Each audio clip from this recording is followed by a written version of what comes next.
Hello, everyone, and welcome back to another episode with the Road to Glory podcast. I'm Juliet. And I'm Cecilia, and in today's episode, we will be talking about the in-season test that has just been held for F1 Academy in Jeddah last week now. I was just about to say earlier this week, but yeah, it was a 3-day test from Friday to Sunday. And besides that, because obviously testing isn't always the most exciting thing to talk about, we'll also be spending some time introducing one of the teams on the grid. We will be starting off with MP, so like talking about those drivers that are there this season. Yeah, we just felt like, especially with F1 Academy, a lot of the drivers and the teams are not very well known. So we thought that whenever we have an opportunity, we will be introducing a team to you and their 3 drivers, just to give you a little bit of information on them and how they've come into F1 Academy.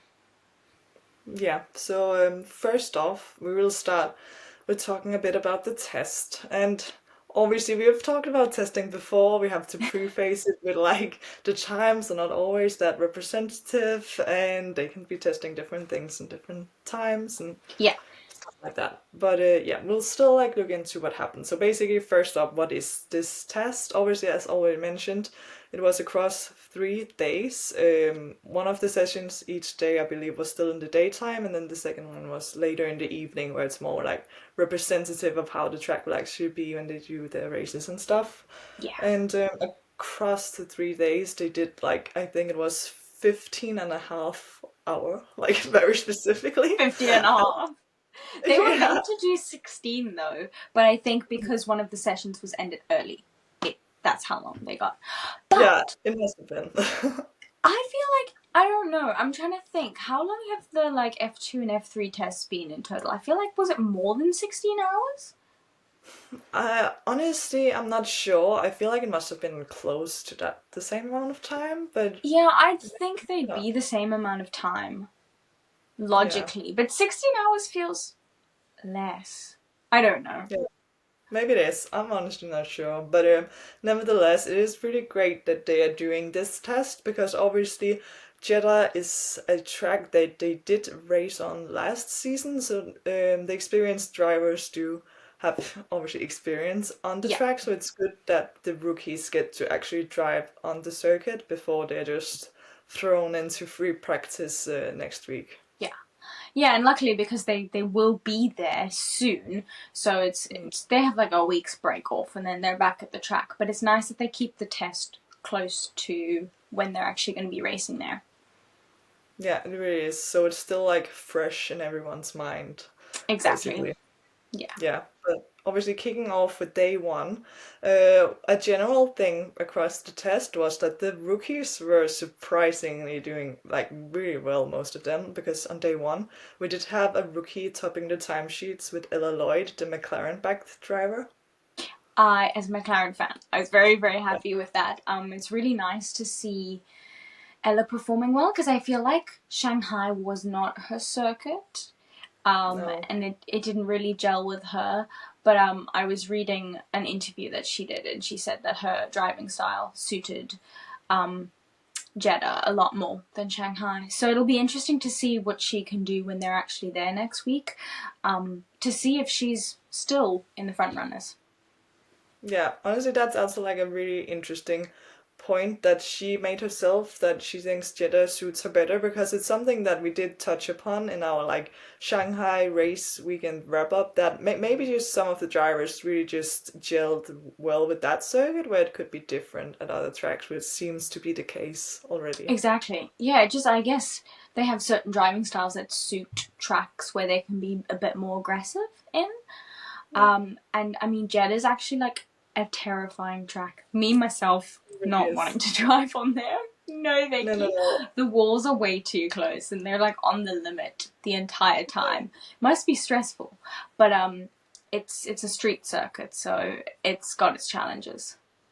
Yeah, I wouldn't want to drive there either. Let me just put that out there. But also, it's like the world's fastest street circuit, I believe, is what they like really brand themselves as, which is also like true. So that's like really scary, but also like takes something else from the drivers because obviously in Shanghai that is a permanent track. There isn't the same risk of like putting it into the wall, where like it's a different type of driver that can like really find the limit without going over it in a track like Jeddah. Completely. Because if you're like millimeters offline, you're in the wall. So Exactly. Like, and we see it so often in the feeder series as well. Like, there are just some drivers that are insane at really finding the limit. Like, also, obviously in F2, not last year, but the year before that with Ollie Behrman, like, literally touching the wall in Baku and, like, breaking his steering wheel, essentially, but still taking pole position. Like, that was like insane. crazy stuff. Yeah, exactly. So a lot of stuff can happen, and like you can gain a lot by really being on the limit, but also, obviously it can also ruin your weekend if you go past the limit and end the wall. Yeah, completely. So there's really fine margins on if you're doing great or if you're suddenly out. Yeah, exactly. And honestly, in the test, the times were really close. Like obviously it was Ella Lloyd that had the quickest time in day one, but it was like nothing between her and I believe it was Tina Hausman in second. Like literally less than a tenth separating them. I wouldn't say Tina really surprised me this test, but I was very happy to see that she was really up there in the front. I mean, she has had a season before, so she's been on this track. But I'm really happy to see her getting more comfortable with that car and consistently being in the top 10. Yeah, it will be good to see what will happen when qualifying comes next week because there are some drivers that should maybe like be able to draw on their experience and hopefully like show what they can do because obviously as you say Tina has done really well and it's maybe not surprising but like she's still like missing that last bit that takes her to a podium or to a win which she hasn't got yet. Yeah. Before closing day one, there was only like one red flag that was caused by Alba, but I believe her car just stopped on the track, so there was nothing dramatic. Where things are getting more dramatic on day two, Day unfortunately. 2, stuff gets crazy. It really does. But yeah, so first up, day two, actually the quickest time was set of the 3 days, and it was set by Alicia Palmowski, the Red Bull backed driver. Good for your predictions. It really is like she's showing something. I believe in Alicia, and like I know stuff apparently. Yeah. Yeah, so it was really nice to see her top the times, but it also like just really weird with F1 Academy because it seems like with their test they don't really focus a lot of the times, at least not in the media, because it's just they don't even like post, oh, here's your top 10 of the days. It's like really confusing, like getting a picture of who were actually performing well, because obviously we know, okay, this driver was quickest, but like, what about the rest of them? The weird thing is that the rest of the feeder series always do, like F2 and F3, at the end of their days of the test, they give you exactly what everybody got from first to last, you know, all of their times. But with F1 Academy, we don't get that. So I am confused why. Yeah, it seems weird being like the only of the like bigger feeder series that don't do it. Because they obviously we can read the articles like how the top 10 ended, but like why write it out like then this person instead of just give us a Just table give me like a table at the bottom, like yeah, everybody else does. that's all we're asking for, literally. Please, But F1 yeah. Academy. Otherwise, it's hard for us to know. It really is. So it is difficult to have like a clear picture, but at least we know Alicia Palmowski was quickest, and again, it was like really small margins. This time, I believe it was I think it Maya was Berg. Maya. Yeah. Yeah, she was right behind her as well. It was, I Yeah. mean, I think Maya had a really good test as well, and she is somebody to watch for this season. I think because she got a couple of podiums last season. I don't know if did she get a win last season? She got one win, I Yeah, believe. but Yeah. I think this season she's really in the hunt, and there's something different about her this season, and I think she's somebody to watch. Yeah, I really think like the same with like the other drivers that are coming back, like Doyan Pan and Chloe Chambers. Like you can, and Maya, obviously, you can really tell that they know like it's all or nothing this season for them, Yeah. because like this is the last chance to win the championship before they have to. Exactly. They've really got something to prove, which I love. Yeah, I do as well, because it's really cool like seeing them fight out amongst each other, but also like having the occasional rookies coming and stealing a bit of the spotlight as well. It is great to see the rookies come through, because a lot of the time some of the rookies, they haven't had that much experience before this, so it's really impressive to see them like beating experienced drivers who've had a season before. Yeah, it really is, and it really makes for like a really interesting season, because last year could be a bit dull on the action with having the same driver winning almost Yeah, every I day. mean, it's great and it was amazing for Abby to be dominating, but as a Yeah, viewer, 100%. like, wasn't the most exciting.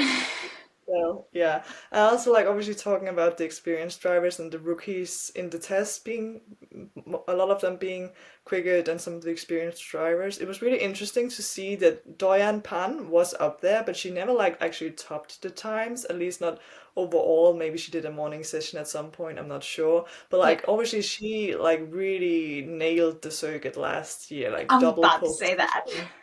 Yeah, so Like, it's she technically won, but yeah, but because of, stuff if you watched F1 Academy happened. last year, she accidentally did an extra lap, and got, what penalty did she get? Like a time penalty or Uh, good? yeah, it was a Yeah, time penalty, but it was a pretty big one, so it sent her back a lot of yeah, positions, which is really unfortunately. unfortunate because it was a miscommunication between her and the team. So Yeah, hopefully that hopefully, doesn't happen let's this not year. repeat that this year in Jeddah, please, No, Dorian, please.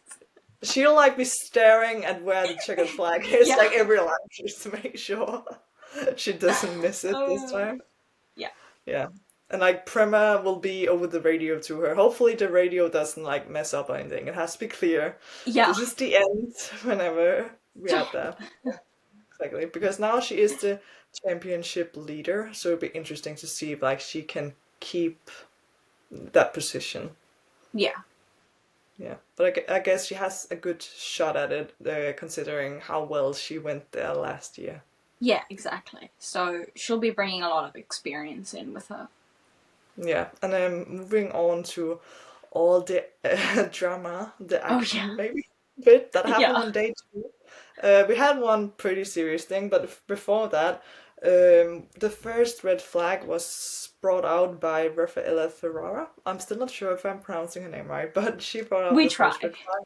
Yeah, we try. Don't listen too carefully. Don't try and like Yeah, use don't our replicate what we pronunciation. say here. We're just trying. Yeah, We're exactly. trying I'm our sure best. we'll get there. We'll get there at some point.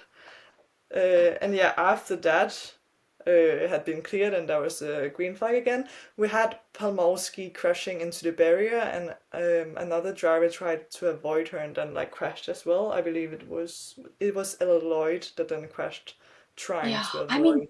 that's Yeah. the thing with the street circuit, is it's pretty narrow actually. So if you're Yeah, trying to avoid someone, there's a high possibility you're just going to go into a wall. yeah, exactly. So that unfortunately happened for those two, but the one that was the biggest one was unfortunately after again it was green flagged. Nina Gateman had a pretty big crash that actually like led her to having to go to the hospital for like checkups essentially, but she was okay. She was in pain for a while after, but nothing too serious. Yeah. I mean, it's terrifying to have a big crash like that.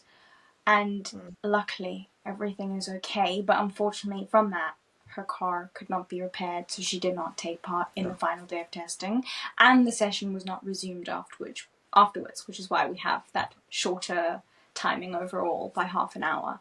But Yeah. we're just so glad that she's okay, because Mm. I don't know what it is with motorsport lately, but I mean, it happens all the time actually. It depends if you hear Yeah. about it or not. But drivers have crashes, and especially in the lower feeder series, Mm. sometimes they can be really bad. So we're Yeah. really happy that she's okay. We really are. Obviously, these drivers are still learning, and we don't know exactly what happened. But she's like, obviously, I think she also said like herself that she felt really lucky that nothing more happened because obviously, as you say, the car wasn't like be able to be prepared for the day after that. Also, like shows that the car was like really wrecked. Like she was really lucky to nothing having happened to her. Exactly. Yeah, and also like F1 Academy related, obviously this weekend we also have our first champion of the series, Marta Garcia, being involved in a really big crash in Barcelona in the same weekend. And obviously she Exactly. was okay as well, which is the main point, but it was a really scary crash for her too. It's terrifying. And like whenever I get like a notification on my phone that's Mm. like report, somebody's crashed in testing or in a race, my heart starts going because I mean sometimes these crashes can result in deaths and that's never what you want. So we're just really happy that she's okay and that everyone that's been crashing lately has been fine. Yeah, that's the main point, honestly. And Yeah. obviously we're lucky enough and they're lucky enough that nothing more happened. And I'm honestly sure that Nina just feels like one of the most unluckiest people right now too, because that is just not what she needed right now coming after Shanghai. It really wasn't. She really needed that extra day of practice as well. So Mm. it'll be interesting to see if she is on the same level as other drivers while still having, as a rookie, coming in and having one less day of testing on the circuit. It will be interesting to see. Yeah, because one thing is obviously missing a day of like where you could have learned stuff, and another thing is also like just getting over the fact that you just had a crash the week before, like 2 weeks before, and like getting Exactly. past that, like finding the limit again. Yeah. Yeah. So that will be interesting to see. We really hope that she does go well because she did qualify very well in Shanghai and she did have an amazing race one until her car gave up on her. And yeah, she Not was her fault. unfortunate again in race two, so hopefully Yeah. we'll see more from her in Jeddah. Yes. Yeah, but moving on to day three, first experienced driver topping the timesheets with Maya Berg being the fastest of the day. Yeah. It was very interesting to see that she was back up again right at the top of the timing sheets this time. On a track that she seems very comfortable on. Maybe it's like Ella Lloyd as well, where she seems to suit this track. There was a bit of rain. I don't know if it's rain or drizzle before, so the track started out a bit damp, but then throughout the day it cleared. Yeah, it only like affected the track in the early session, but it's good that it didn't get ruined by rain because it's probably pretty unlikely that it will actually rain when they go racing next week. So Exactly. Yeah. yeah, so they can't use the rain tests for much. So hopefully, No. thankfully, it didn't rain any more than that. Yeah, I don't know. Did anything more happen on day three? I honestly Not don't. really. No, I just think maybe the main point, which will be like a good segue into the next part of the episode, is that MP in general seems to like be doing really well, like as we saw in Shanghai. Because honestly, like day three very much reflected the kind of pace that we saw in qualifying from MP, with Maya really being up there, setting the fastest time, but also like her teammates Alba and Joanne being up there as well with them. I Yeah. believe they finished fifth and sixth of that day. Yeah, which is really impressive for two rookies. Yeah, and like the two youngest drivers in the field as well, but like not much single seater experience at all. Exactly. Like Joanne is, I mean, there's a couple of them who are 16 this year, but I think Joanne is technically the youngest out of Yeah. all of them.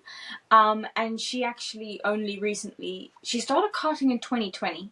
I wonder how that went in COVID. Did you have to like wear a mask while you karted, or is like your helmet fine? True. That's interesting. Probably I'm just the kind of helmet as well. curious. And like Yeah, it's so outside, so they will be fine. exactly. And they're like not getting that close to each other. But I mean, only starting karting in 2020. So I mean, only getting into single seaters in 2024 is really impressive that she's now in F1 Academy. But she karted for 3-4 years. And then in 2023, she actually won the Australian Karting Championship Pink Plate, which is just one of the biggest female karting events in Australia. So, I mean, that's very impressive for her to win that. And then she got selected as one of the 4 senior category finalists to be in that year's FIA Girls on Track Rising Star program. So you can kind of tell that she went from that step single-seaters F1 Academy, you know? So there is a more of a... Because we have the Rising Star program, I think it's very important because it gives that step before F1 Academy and it gives that recognition. So I think, I think that's very important to have that.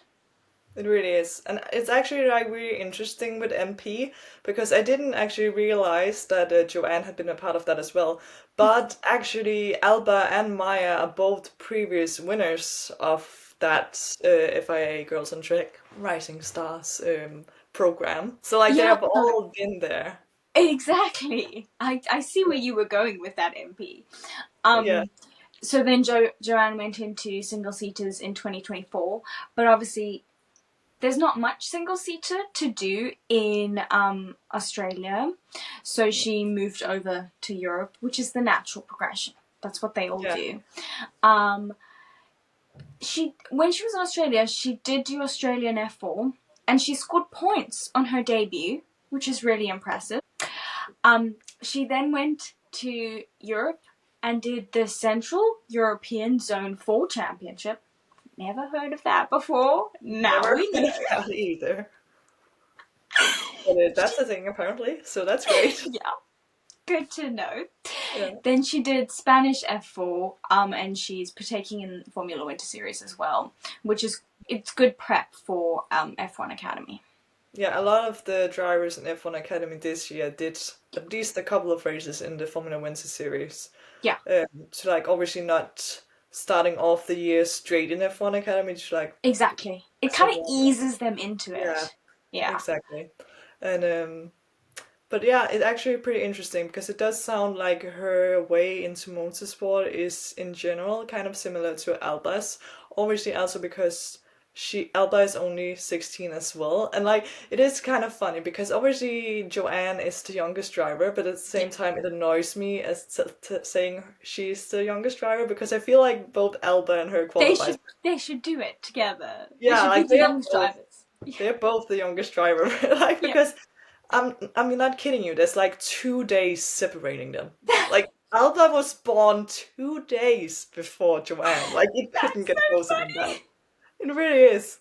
Like they're practically twins almost, just Honestly, born in different parts of the world. That's crazy. Yeah, it really is. Like, what are the odds, honestly? What are the odds? They should share that title because, like, what is 2 days? 48 hours. Like, it's nothing, honestly. It's really nothing. Yeah, so like I just say they're both the youngest driver. I don't care. I don't care that they're 2 days older. To us, they are. Yeah, exactly. But yeah, also like you mentioning Joanne starting out karting in 2020. Funnily enough, I believe that was the same time that Alba did. Yeah, maybe it's just there's a COVID. Yeah, we don't know what to do. We'll go karting. I don't know. Honestly, I should have done that. Maybe I could have been in F1 Academy. We could have. What a missed opportunity. I know. Unfortunate. Yeah. Although in South Africa, I don't think they would have allowed us to kart. Like you couldn't really go outside. Like the rules were strict. So yeah, okay. That would probably be an issue. At least in Denmark and Australia, it wasn't an issue. I feel like most countries, I guess, outside activities weren't like as shut down as inside activities. That's really nice because South Africa, we were allowed to walk. We were only allowed to walk between the hours, I think it was 6 and 8 a.m. in the morning. Then you weren't allowed to be outside. And then there was like crazy. I know. So like, because they thought like people would gather. But so stupid. Luckily they got rid of that. But there was a couple months where like I had to wake up at like 6:30 in the morning so we could go out and walk the dog.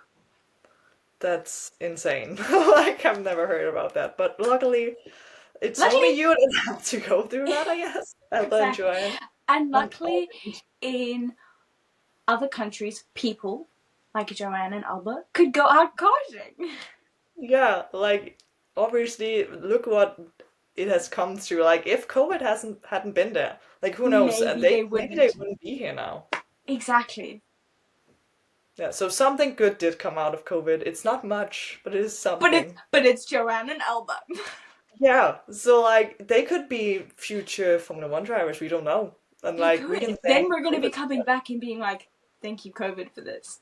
Yeah, that sounds just so funny. But there's a bit of a story to like why Alba started karting during COVID, and it ties into how and why is Kevin Magnussen literally like her mentor. Oh yeah. Yeah, that's really cool. But like the story behind it, I don't feel like she has shared a lot of about it in like international media. Like it is shared that Kevin is mentoring her, but like not Yes. like how it came to be basically. Yeah. So I have the inside information for you. Tell me all about it. Yeah. So that's also why like I have known about Alba for a couple of years now because she has obviously like been in Danish Good Morning shows type of stuff talking about like her journey into Yeah. motorsport. And basically, her family and her obviously they are friends with Kevin Magnussen's family, like his dad, Jan Magnussen. Yeah, so during COVID, they usually like go Kevin's dad and like his younger son, Lucas Magnussen, I think. Oh yeah. He is gonna be driving in British F4 this year, so like he's also up and coming driver maybe. Him and like his son and Alba and her family and little sister used to go on vacations together, but obviously COVID, they Yeah. couldn't go. So like they decided, oh, why not? I don't know, try out karting with them instead because obviously like they are racers, the Magnussen family, so why not do that as an activity? So basically that's how Kevin like got to know about her essentially, like seeing that she actually had potential and like he wanted to help her out. Yeah. That's really interesting. Yeah. I didn't know. It is. No, I feel like most people don't know. And it is mentioned like on Alba's, I think it was the Formula One Academy website that she is like mentored by Kevin and I think his dad as well. But yeah, it's a really cool initiative. Also, like just for Kevin to like being willing to do something like that because obviously he has two daughters on his himself. So Yeah. like making a better future in motorsport maybe for like be more inclusive of women as well. Exactly. It's like, Yeah. yeah, giving his daughters maybe if when they're older a better opportunity by Yeah, helping out. exactly. Yeah, and like more role models as well, because I know like that's one of Alba's big things is that she's working to like be a role model herself because she didn't feel like there were any like female motorsport role models she could look up to when she like Yeah. first got started in karting. Yeah, it's very important for that because you know if you can see someone doing it, then that is like you, then you Yeah. are more motivated. Yeah, it really does make a difference for sure. And I'm sure like we'll also see that in the future. Like the things that are being done now will be more visible later, seeing Yeah. more females getting into karting and then obviously Formula stuff, series, feeder series, and single Yeah. seater. Yeah. Yeah, it's setting the foundation now. Yeah. And it'll be amazing to watch the journey and how it progresses and goes along. Yeah. It really will. And also, like, I think it's really cool that Alba doesn't just like focus on her racing. She also focuses on like getting more younger girls into karting because that obviously they have to get into karting before they can move up the ladder. So like she also has something that's called it used to be called Alba Academy, but they now rebranded into a girl that stands for let me look it up. Okay, so it is called Girl, but it stands for Girls International Racing Lab, where it's like getting girls from the age of 12 to 16 into like karting in sessions with her and like just having fun with it, but obviously like getting into it with the idea that maybe if they find it that it's funny or that they're good at it, they can progress from there. Yeah, it's definitely well. It's important because you know she didn't have those opportunities, so now she is creating them for others. Yeah, exactly. It's very important.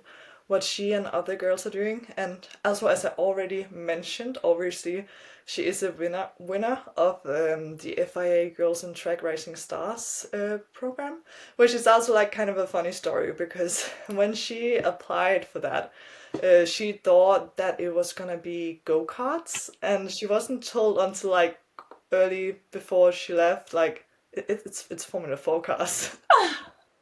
Yeah, and she had like never driven Formula 4 cars, so luckily she did manage to like test out a F4 car before That's she good. traveled to Italy or wherever it was. Yeah. But like going in thinking, oh, I'm gonna do go-karts because that's what I'm doing, and like, no, no, no, it's like No. a Formula 4 car. I'm goodness, stressful. Yeah, and then ending up winning it as well is like incredible. It shows the talent that she has. Yeah, it really does. And obviously, with her winning it, this is not something official, but it's something that I've been thinking about and also like has been kind of mentioned in some interviews with Alba.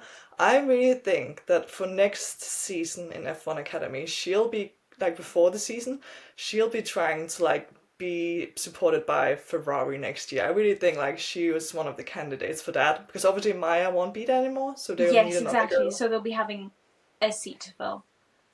Yeah, and obviously Ferrari are connected to the girls on track thing, so they are already like connected to Alba in a way, and Yeah, it sounds interlinked. like she'll be going for that, if that is an That's an option. interesting prediction to make. Mm. We'll have to wait and see. A very early prediction, but like Fair. obviously it's great that she's supported by Tommy Hilfiger and she's Mm. really happy with that. But I think she also said in an interview where a journalist tried to prompt her like, oh, so do you think you'll be driving for Ferrari? And then she like talked about, oh, she's happy with Tommy Hilfiger, blah blah blah. Yeah, But obviously driving for Ferrari is driving for Ferrari. Just like end of you can't sentence. say no to drive for Ferrari. No, exactly. So that would be really interesting to see how that pans out because obviously F1 Academy also have Aurelia Nobels as like one of their academy drivers, but she's also in her second season now, so she can do it either next year. Exactly. What is interesting is that F1 Academy actually supports a driver, Joanne, which I didn't actually mention. Yeah. I forgot. But Mm. did they support someone last year? Yeah, I believe they started out supporting Jessica Edgar, but And then then she got the yeah, she sponsor. got another sponsor like Was it brand. American Express? Because I felt like Yeah, it American was. Express came in later. Yeah, Yeah. exactly. They came in pretty late, so I don't know if it starts out as like we want this driver in this season, but we haven't found the right brand to like support them yet. So it'll be Maybe. interesting to see if somebody else takes over Yeah. from F1 Academy supporting Joanne, or if this year F1 Academy have decided that they're going to support, they're going to have a full-time seat. Yeah, because either way, it's a really great initiative that F1 Academy are also backing a driver that they Themselves, believe yeah. in. Yeah. But yeah, it will be interesting to see if it changes because I don't think that last year they backed anyone like after Jessica got No. picked up by American It Express. kind of felt like they were like, we want this driver in here. We don't have Mm. anyone to sponsor them. Please, someone sponsor them. Then American Express came in and they were like, cool, Yeah, we found you a sponsor. exactly. So like, yeah, that would be interesting to see if that's a thing again this year. And I also like obviously wrapping up things about Alba. Yes. We haven't talked about Maya yet, but I'll just want to finish whatever I was Oh, saying about yeah. Alba. So obviously she didn't know she was driving F4 cars when she got to the Girls on Track event. But I think that's very important about that program thing as well, is that it's not about winning is not about pure lap pace because a driver can be really quick, but they can't have like maybe the potential to grow or have the right mentality. So it's really an important part. I feel like they did you not just set it up as a competition, go out and drive fast, but actually Yeah. figure out like who has the right mentality to become a good racing driver and who shows that they can develop the most. Because I think we can all imagine like Alba coming in practically never having driven an F4 car. She must have shown like a massive progression throughout the days that they were doing the test and program. Exactly. And shows that she has that mentality, she has that fight, she has Mm. that drive in her Yeah. to be passionate and to progress and to Exactly. one day maybe be in Formula One. Yeah, and that's also like what we're already seeing in F1 Academy, I guess, with a lot of people having pretty low expectations for some of these young drivers, and then she just comes straight into qualifying and sets it on P3. Exactly. Yeah, so like if she can progress from there, like that would be incredible. Wow. Yeah. Because obviously her experience in F4 cars isn't that big. After the whole Racing Stars program, she did drive in Indian F4. I believe it Okay. was from MP actually, so that's where the connection came initially. But and she did pretty well. Obviously, she impressed MP enough to like pick her up for F1 Academy, and she finished as the highest ranked girl in that series, I believe, in the races that she did. That's very impressive. Yeah, and like only other thing that she did other than that is, as already mentioned, she did Formula Winter Series, a couple of races this year. Yeah. And also, like just as we sat down to record, it was also announced that she will be doing some races in British F4 this year as well. Yes, so that's very exciting to see. I really, because I mean, there's not that many races with F1 Academy, so it's good that during their off times, you know, they have other races that they're doing at the same time. Yeah, exactly, because 7 race weeks in a whole year isn't a lot, and obviously these years are like very important for them to gain as much experience as they possibly can. So it's really good that they can jump into different series to gain more experience on different tracks and against different drivers and teams as well. Yeah, exactly.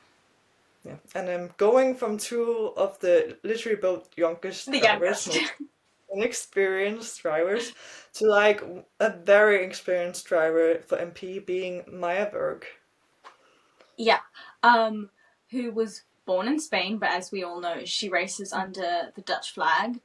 And I mean, Maya has an impressive, like, what would you say, record before this. I mean, she was Mm, vice champion in the 2015 Spanish karting championship. mm. Um, and then in 2016, I don't know how to say this. WSK. What it would like? Well, how do you say it? I don't know if you just like say the letters. I guess you Yeah, do. because there's no vowels. No, I guess it just is then. I'm gonna say WSK Final Cup Yeah, in the 60 mini category. yeah. Pretending Pacific. that we know what that is. Yeah, completely. 60 mini. Yeah, It must be like perfect. Sounds right. the type of card, you know? It Yeah. must be. But Mm. my. And then she also won the inaugural FIA Girls on Track. So Maya has a very impressive record, and she was in F1 Academy last year as well. Yeah, and also like she is the first female driver to be like, and you were about to say that because we share the same brain, apparently. But yeah, she was the first female Yeah, to be a part of the Ferrari Driver Academy or like program. which is really impressive. Like, Yeah, that is something, also, that's something she can, like, always take and keep with her and be like, yeah, I was the first person to that was the be first. in the Ferrari Driver Academy, the first woman. So, Yeah, it is really cool to like be able to say that, and I'm sure like she'll get places too. Obviously she's older than Alba and Joanne. I believe she's turning 21 later this year. she's my age. Yeah. That's Oh. just crazy. Like imagining you could be her if you had Yeah, taken another path or that bought could have another been me, place or maybe. yeah, it's pretty funny honestly. But yeah, obviously Interesting. so she has more experience. I believe she has driven like 5 seasons in single seaters once she was done with karting, which Yeah, was I mean, like German F4 and is it Spanish and F4? I think she Yeah, did Italian. She got points Italian. in her debut in Italian and German F4, which Okay. again, very impressive. Yeah, and also like obviously she has also done a season in FRECA, so Formula Regional European Championship, which is like a very competitive championship as well. So I'm sure she learned a lot there.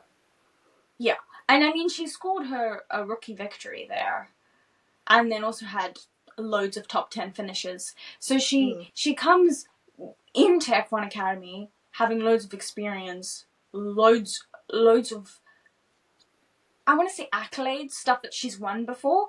And then she also had a great debut season last year with a win. Yeah. So, as I was saying earlier today, I think Maya definitely has.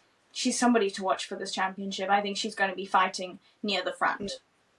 Yeah, I definitely agree. And it is pretty interesting to see. Obviously, we have only had one race weekend so far in F1 Academy, but it is like the drivers Dorian Pan that ended second in the championship and Maya Weug that ended third that are literally like 1 and 2 in the championship right now. Exactly. So, I mean, it does show that experience does help. And that's why I love that you were allowed to partake in 2 seasons in F1 Academy. Because if you were only allowed to do one, I don't think you could show your true potential. No, it wouldn't work, and it also like wouldn't make sense because it would be weird, like as the only feeder series where you're like, oh, you can just be here 1 year. Because like I feel it makes sense with 2 years, so we don't have like it as an end destination for females. Like it has to be like that stepping ground up to something It more. also makes sense to have a cap on it though, because Yeah, otherwise I feel like the drivers that can afford to be there would just be there year and year and year again. So exactly. it's like, nope, you've got your shot, you've got your 2 years, and then you can move on and we'll showcase more younger girls. I think that's also important. It really is. So it makes a lot of sense the way they have made the rules, and it proves to be a good groundwork for like all these young female drivers to hopefully like progress and move up in their career. Yeah. Yeah, and it will be interesting to see, obviously, how they all perform this year because right now we have, as already mentioned, Maya in second place in the championship. I'm sure that she will be really upset that she didn't manage to like get that race win when she started on pole in Shanghai. But I honestly think that she learned a lot from that because I saw in an interview as well that she said like the I can't talk anymore. Oh my god, we have to end this soon. And the one thing that Maya like regretted about the race 2 in Shanghai was that she tried so hard to not make any mistakes that it was that unwillingness to like potentially making a mistake that lost her the lead of the race. Which is Because unfortunate. yeah, So, but Diane I was mean, more committed to it, I guess. exactly. And the only way you're ever going to learn is by making mistakes.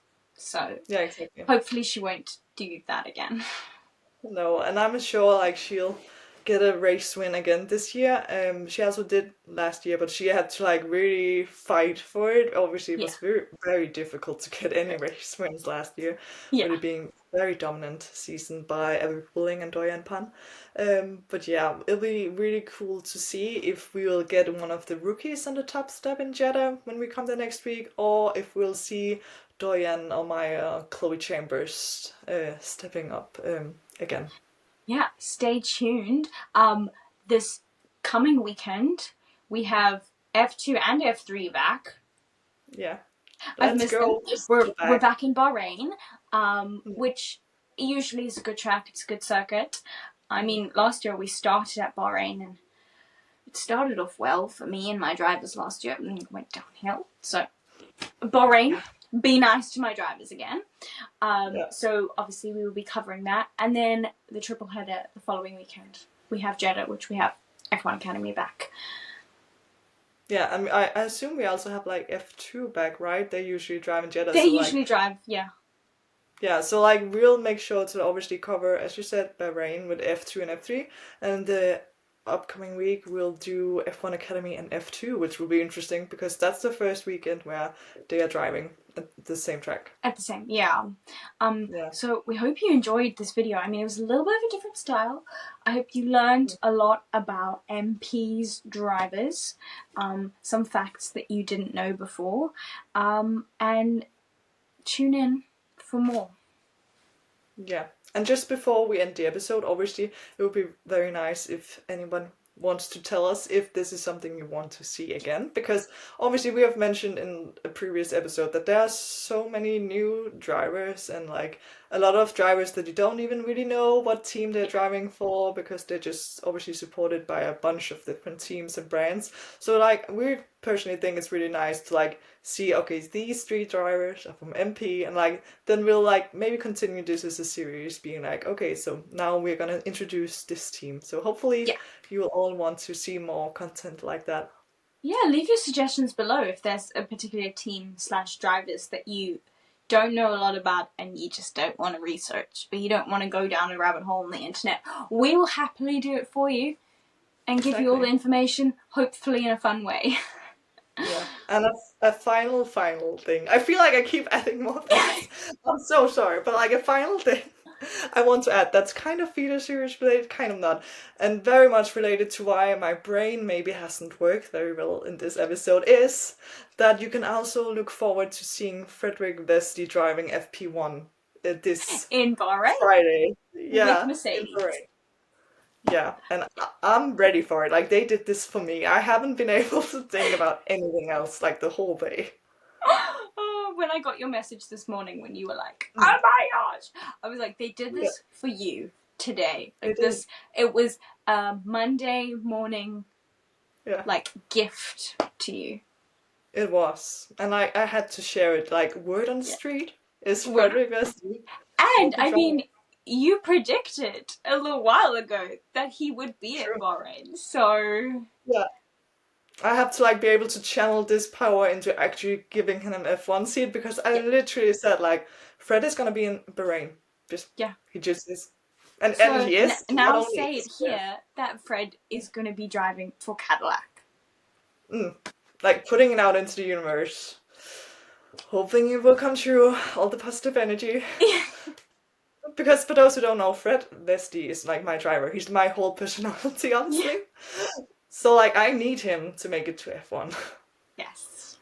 Yeah, and obviously for those who don't know, he was vice champion in F2 in 2023. So that's why it's still kind of feeder series related, because he is racing in other series. Last year it was Elms, and this year it's IMSA. But he hasn't like committed to a different path yet. He's still like have like almost an F1, like just having a little peek, like can I get there? And obviously he's driving for Cadillac in IMSA, so like they better be watching him, and like exactly. Who knows? Yeah, but that was the final thing. I just wanted to let y'all know, look out for Fred Vesti in Josh Russell's car on Friday in Bahrain in free practice 1. And also Dino, obviously, will also have practice. With Ferrari, Yeah, with Ferrari. It'll be interesting to see if any more pop up, because obviously we've never had any rookie sessions in Bahrain, but that's because it's usually the first race.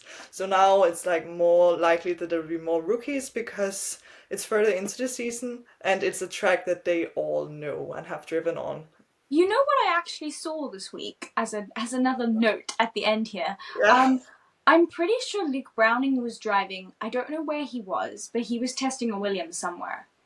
Because I saw on his Instagram. So it'll be interesting to see if he get announced at some point for an FP1 session, because he has been doing other tests in Williams. So they're obviously preparing him for that. Definitely. And honestly, that's another side note to that. I feel like this episode will never end. We're just like keep adding things. We're just gonna gap. Sorry. Yeah, bear with us. But basically, it is related to that. I feel like it's really great seeing, obviously, that Williams are giving Luke a practice in Williams before they actually throw him in through an actual free practice 1. And I also saw like Dino got a test in an older Ferrari and stuff. And that's like my main annoyance with Mercedes. Like they don't really give Fred any tests. They just jump into the car. You're fine. Like what? That's crazy. Because I actually was reading something and people were saying like Kimi tested so much before he actually got in. He really did. So give Fred the same opportunity. Please, honestly. But it's fine, because obviously he'll be able to show, hopefully, what he can do in whatever time he gets in the car. Yeah. And like you started saying like, hey, look at me. You want me. Take me, because I will not rest until Fred has an F1 seat. I'm gonna be you won't. So that was like a little bit of feeder series news. We can have a little section at the end where it's like feeder series news of the week. But I mean, it as of recording, it's the beginning of the week. Of the day. Yeah, so that actually is the end of the episode, I think, maybe. Thank you so much for watching. Please find us on all of our other socials. Wherever you're watching this, it'll be linked somewhere. Somewhere. Yeah. Please come back. And I really, really hope you enjoyed this one. Yeah, I hope you enjoyed it and you'll see us next time. And as you said, follow us on our socials. You can also find our own Twitter accounts under our Twitter. If you want the latest Fred Dusty news, I just have to say, just follow me. I'll give you all the details out there. Yeah, I mostly talk about McLaren on mine as I am a McLaren fan. So if you want to come over for that, we can be upset together or we can be very happy together. Who knows? Yeah, very much depends on the weekend. But yeah, that was it. So see you next time. Bye.